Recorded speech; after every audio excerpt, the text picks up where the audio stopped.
제가 교재 87쪽을 읽겠습니다. 87쪽입니다. 고난 중에 있는 성도들을 향해 끝까지 믿음을 지킬 것을 당부한 10장에 이어 11장에서는 믿음의 본질을 정의합니다. 그리고 환난 중에도 믿음을 지킨 신앙 선열들 아벨, 에녹, 노아, 아브라함, 이삭, 야곱, 요셉, 모세, 라합 등의 용기 있는 삶을 예로 들어가며 성도들을 격려합니다. 오늘 11장은 우리에게 믿음장으로도 잘 알려져 있습니다. 아멘. 오늘 함께 읽은 히브리서 11장은 믿음이라는 단어가 계속해서 반복되고 또 반복되고 있습니다. 그래서 방금 읽은 말씀 속으로의 책 마지막 구절처럼 믿음장으로도 알려져 있습니다. 신앙생활에 어려움, 핍박을 받고 있는 초대교회 성도들에게, 또한 잘못된 재림신앙과 또 배교자들이 나타나는 상황 속에서 어려움을 겪는 성도들에게 신앙 공동체 교회를 어떻게 지킬 수 있는지, 또 참된 그리스도인으로 어떻게 살아갈 수 있는지를 말씀해 주고 있습니다. 오늘 11장을 통해서 믿음은 무엇이며 믿음의 선진들은 어떤 삶을 살아갔는지를 여러분들과 함께 살펴보고자 합니다. 오늘 본문을 통해 세 가지 기도 제목을 함께 나누겠습니다. 첫 번째 기도 제목은 믿음의 본질을 알고 확신하게 하소서입니다. 믿음의 본질을 알고 확신하게 하소서입니다. 오늘 본문의 1절과 2절 말씀을 함께 다시 읽어보겠습니다. 시작. 믿음은 바라는 것들의 실상이요 보이지 않는 것들의 증거니 선진들이 이로써 증거를 얻었느니라. 아멘. 요즘 가상화폐에 대한 뉴스가 많이 나오고 있습니다. 흔히 말하는 이제 코인이라고 하죠. 그런데 이 가상화폐는 말 그대로 보이지 않는 돈을 말하고 있습니다. 그래서 요즘 젊은 20대, 30대들이 이 가상화폐에 자신의 모든 돈을 영끌이라고 해서 영혼까지 끌어모아서 투자를 한다라고 말을 합니다. 예전에는 부동산에 투자를 했고, 그 다음에는 주식을 투자했고, 지금은 가상화폐 시장에 투자를 하고 있다고 합니다. 사실 말 그대로 가상화폐라는 것은 보이지 않는 것을 말하고 있습니다. 그런데 그 사람들이 왜, 이 젊은이들이 왜 보이지 않는 곳에 자신의 모든 것을 투자하고 걸고 있을까요? 그것에 대한 믿음과 확신이 있기 때문입니다. 사실 이것은 참 아이러니한 것입니다. 젊은 사람일수록 확실하지 않은 것에 투자하지 않는 것으로 우리는 알고 있습니다. 자신이 직접 확인하고 눈으로 봐야 그것에 대해서 확신을 갖고 투자를 결정하기 때문입니다. 그런데 요즘 젊은 사람들, 또 요즘 세대들은 이런 보이지 않는 것에 엄청난 투자를 또 중심을 두고 있습니다.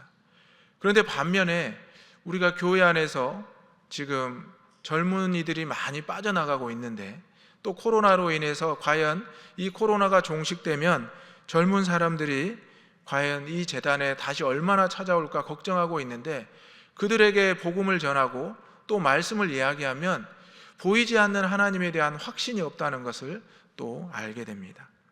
보이지 않는 가상화폐에는 자신의 모든 것을 걸지만 보이지 않는 하나님을 자꾸 보여달라고 말하면서 교회를 떠나고 있는 이 현실 앞에서 우리는 과연 어떻게 복음을 전하고 또 교회 공동체를 지켜나갈 수 있을까라는 고민을 또 숙제를 갖게 됩니다.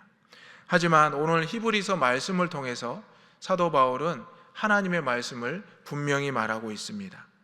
믿음은 바라는 것들의 실상이요 보이지 않는 것들의 증거라고 말하고 있습니다. 실상은 히브리어로 헬라어로 기초라는 뜻이고 증거는 확신이라는 뜻입니다. 그래서 이 발판이라는 것을 딛고 일어선다는 걸 말하는데, 여러분 일상생활 가운데 우리가 한강에 있는 많은 다리를 건너게 됩니다. 여러분 다리를 건너실 때 무슨 생각을 하십니까? 이 다리를 내가 안전하게 건널 수 있다라는 생각조차 안 하고 그냥 건너게 됩니다.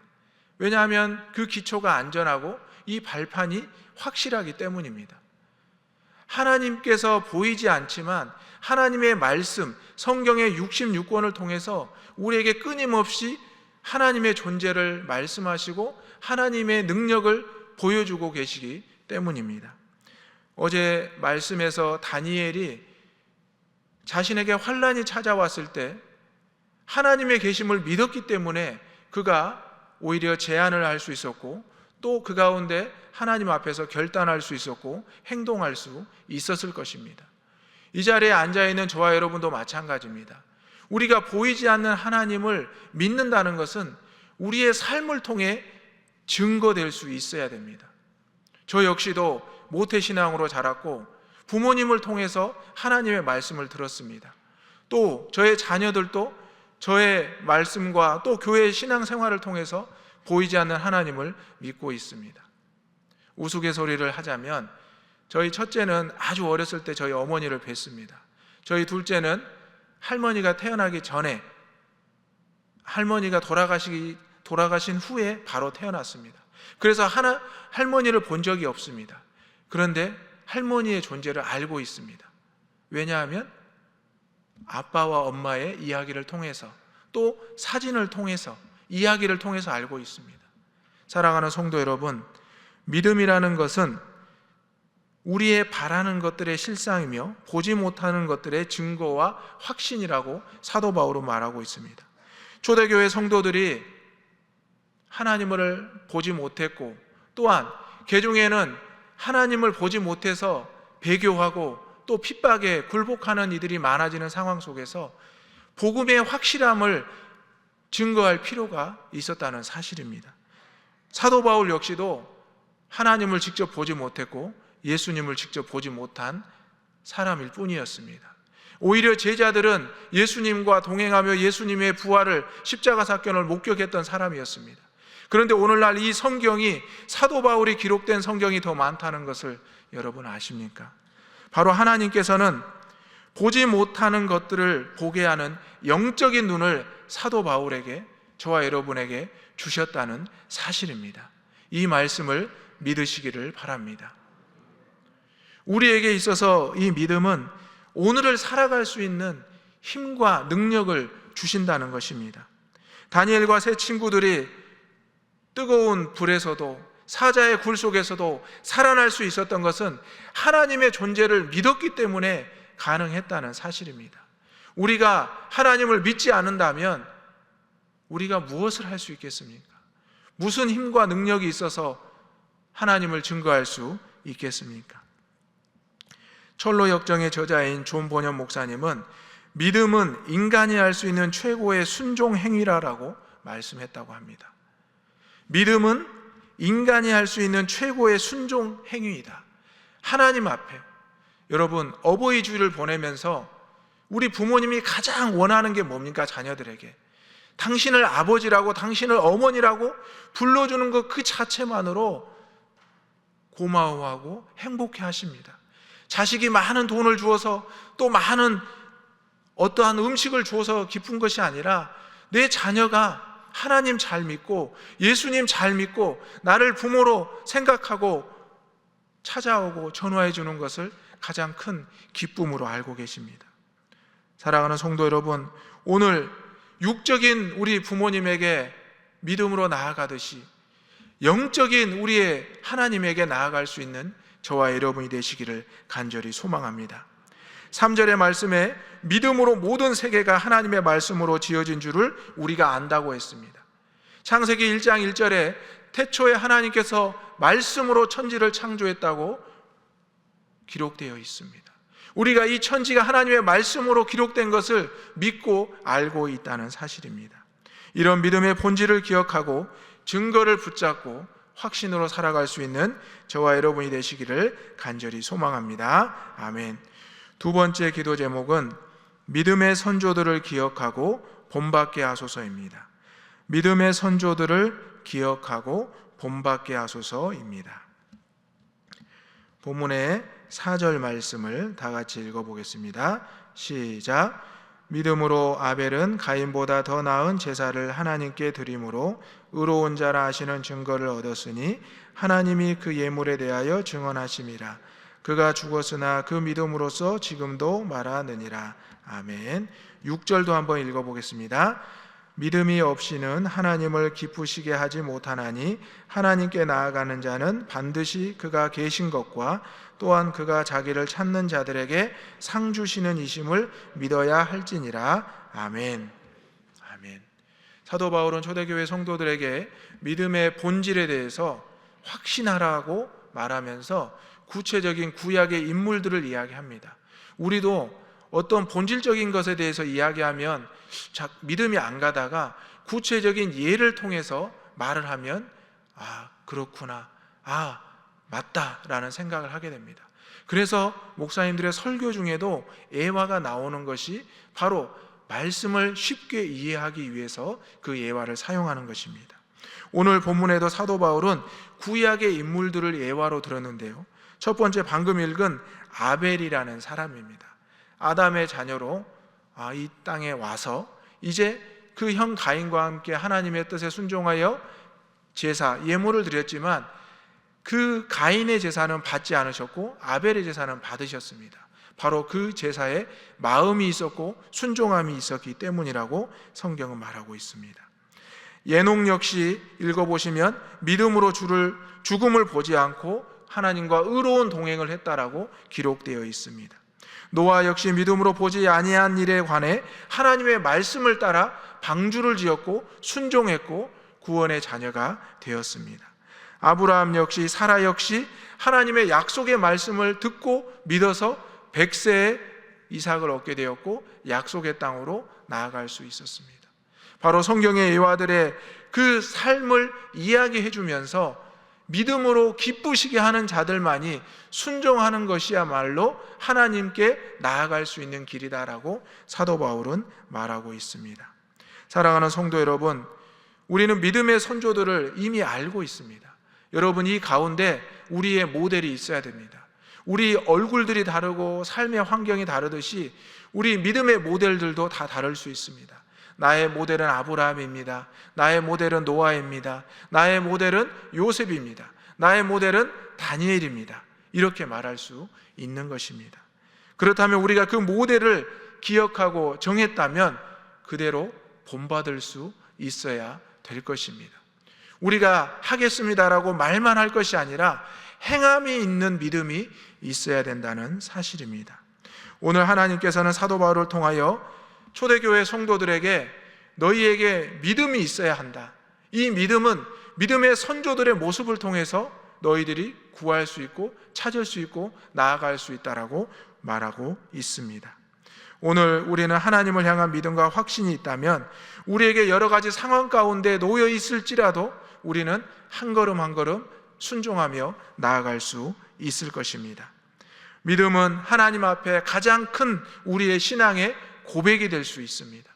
여러분이 그 어떤 고백을 할지라도 내가 하나님을 믿습니다, 내가 주님을 구주로 믿습니다, 성령의 역사하심을 믿습니다라는 이 고백이야말로 하나님께서 오늘 우리에게 원하시는 아름다운 고백인 줄로 믿습니다.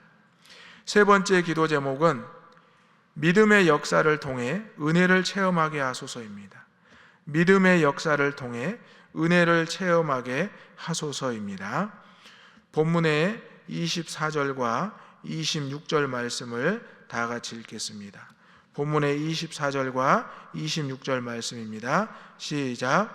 믿음으로 모세는 장성하여 바로의 공주의 아들이라 칭함받기를 거절하고 도리어 하나님의 백성과 함께 고난받기를 잠시 죄악의 낙을 누리는 것보다 더 좋아하고 그리스도를 위하여 받는 수모를 애굽의 모든 보화보다 더 큰 재물로 여겼으니 이는 상주심을 바라봄이라. 아멘. 모세는 믿음으로 고난을 선택합니다. 애굽의 왕자임을 포기하고 자신의 정체성을 찾고 이스라엘의 지도자가 되기로 순종하게 됩니다. 믿음으로 모세는 장성하여 이제는 그리스도를 위하여 받는 능욕을 상으로 바라본다고 말하고 있습니다. 사랑하는 성도 여러분, 여러분이 믿음의 모델을 삼고 걸어가다 보면 여러분 앞에 시험과 환난이 다가올 수 있습니다. 아니, 이미 시험과 환난을 겪고 있을 수도 있습니다. 중요한 것은 우리가 이러한 믿음의 역사를 통해 하나님 앞에 은혜를 체험해야 된다는 사실입니다. 그것을 나의 고통으로만, 고난으로만 여기지 말고 그 가운데서 하나님이 나에게 어떤 말씀을 하시는지, 나를 어떻게 이끌어내시는지를, 견디게 하시는지를 알고 체험해야 된다는 사실입니다. 모세를 통하여 이스라엘 백성들은 출애굽하게 되고 광야 생활을 하게 되고 또 모세의 뒤를 이어 여호수아를 통해서 가나안으로 입성하게 됩니다. 이 모든 것이 믿음의 사건이요 믿음의 역사로 기록되어 있습니다. 여러분의 인생의 믿음의 역사와 사건도 우리 신일교회 안에 또 여러분의 인생 안에 천국책에 기록될 줄로 믿습니다. 하나님께서는 여러분의 하루하루를 알고 계십니다. 사랑하는 내 아들이, 사랑하는 내 딸이 어떻게 살아가는지, 어떻게 나를 믿고 믿음의 삶을 이어가는지를 분명히 알고 요청하고 계십니다. 오늘 우리는 믿음의 흔적, 믿음의 역사, 우리가 말하는 스티그마, 상처를, 흔적을 가지고 살아야 됩니다. 예수님의 손에 못자국이 있었고 옆구리에 창자국이 있었기 때문에 의심하던 제자들과 무리들이 다시 한번 확증할 수가 있었습니다. 사실 우리의 믿음은 부족합니다. 연약합니다. 그래서 하나님은 끊임없이 저와 여러분을 주의 전으로 부르십니다. 그리고 하나님의 생명의 말씀을 주고 계십니다. 여러분의 삶 가운데 믿음이 연약하다고 절망하지 마시고 낙심하지 마시고 나를 부르시는 하나님의 음성을 듣고 주의 전에 나올 수 있기를 주님의 이름으로 소망합니다. 오늘 하나님께서는 예수 그리스도를 약속으로 주시겠다고 말씀하셨습니다. 오히려 구약의 선진들은 메시아에 대한 약속을 알지 못하고 죽었다고 사도 바울은 말하고 있습니다. 하지만 초대교회 성도들에게는 너희는 이러한 예수 그리스도의 오심과 죽음과 부활을 이미 알고 있지 않느냐? 우리도 이미 성경을 통해서 알고 있지 않습니까? 오히려 구약의 믿음의 선진들보다 우리에게는 믿음의 증거가 더 많다고 말하고 있습니다.